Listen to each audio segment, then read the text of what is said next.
meaning to life? Is there? Is there meaning at all? I'm sure a lot of y'all might have said no.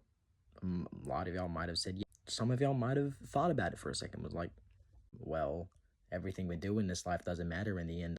None of it does. None of it does. And, a lot of the time it seems like there really is no meaning to life. It really seems like there is no purpose for any of us existing at all.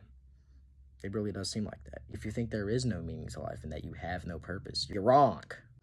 So let me tell you now, you should read Ecclesiastes, right? If you don't read it, that's too bad. I'm finna read some of it for you. Or I'm not finna read some of it, but I'm finna read a devotional that kind of analyzes it and explains it in a better way. So this won't be from me. This will actually be from another book.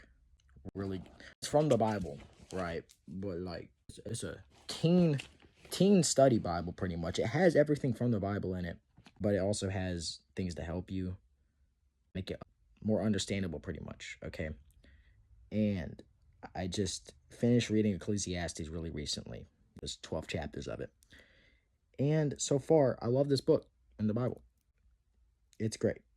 Just think that this message right here is great for people who think there is no meaning to life. Even if you're an atheist, this is just a really good message right here for you to hear, okay? Let me just read this real quick. Many people wonder if life has a purpose, obviously, right? The sad fact is that suicide is always listed as a leading cause of death among teenagers, which is very true. Many people, including young people, struggle to find meaning for their lives, a reason for living. If this describes you at all, the book of Ecclesiastes was written for you. It really was, okay? So the message of Ecclesiastes is brutally straightforward. Solomon, the writer of Ecclesiastes, tells us that he has tried everything life has to offer. Wine, women, and song, which is the ancient equivalent of sex, drugs, and rock and roll. His conclusion is this: fear God and obey his commands. This is everyone's duty. In other words, God gives meaning to our lives. No God, no meaning. Think of it this way. Without God, you are just a bunch of molecules thrown together. I just said together by chance. If there is no God, you came from and are heading toward impersonal nothingness. Horrible, I know. Any attempt at finding purpose is utterly doomed to failure. You might just as well be a lizard, or a rock, or nothing at all if God doesn't exist. Sounds pretty bleak, doesn't it? It is bleak.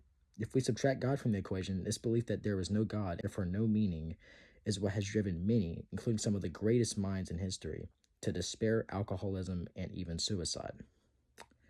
The noted historian Will Durant put it this way: the greatest equation of our time is not communism versus individualism. Is that communism? Whatever. Not Europe versus America, not even the East versus the West. It is whether men can live without God. Trina Paulus, what that says, examines this question from another wonderfully creative angle in her book, Hope for the Flowers.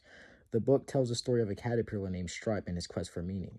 One day, Stripe sees a giant column made up of caterpillars standing on top of other caterpillars. All of them are trying to climb over the others to get to the top. So Stripe begins to climb too until he gets near the top, where he finds he can go no higher. Then someone says that to get any further, they'd have to get rid of some of the other caterpillars. The column begins to shake, and Stripe sees caterpillars fall and hear them scream. Then silence. Frustration surges through Stripe at the thought this was the only way up. Then he hears a tiny whisper from the top. There's nothing here at all. It's answered by another. Quiet, fool. They'll hear you down the pillar. Where they want to get. That's what's here. Where they want to get. That's what's here. Wait. Okay, Stripe feels frozen.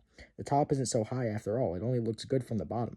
There's another whisper. Look over there. Another pillar. And there, too. Everywhere.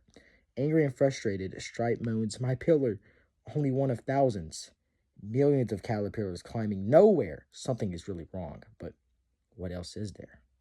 The good news is there is something more. We don't have to run pointlessly after illusions like a slightly more sophisticated version of a hamster on a treadmill. There is a personal God who created you, knows you by name, loves you, and wants you to know him intimately. He gives purpose and meaning to life as he calls us to follow him in his great adventure. Or grand adventure. If you're searching for meaning, following the writer of Ecclesiastes to its source, follow the writer of Ecclesiastes to its source, a lifelong personal encounter with God. That's it. That's the whole devotional right here. As you can see, Ecclesiastes. This isn't a part of Ecclesiastes, but like I said, it's like an analysis thing that puts it into different words to make it easier, because the Bible is really hard to understand at times. But that's it. So if you think there is no meaning to life, I could understand where you're coming from, you know, of course, because it does seem like that a lot. But God's the answer. God the answer. God gives you purpose. God gives life meaning, which would make sense considering he created everything, you know? Just like an artist creates art, they're going to give the art meaning, obviously, right? Some people just create stuff and there really is no meaning behind it, but most of the time there is a meaning behind things, right? That's it. That is it. In conclusion, all that summarized, God gives you meaning. Nothing else does. Nothing or no one else gives you meaning or purpose in life. It's just God.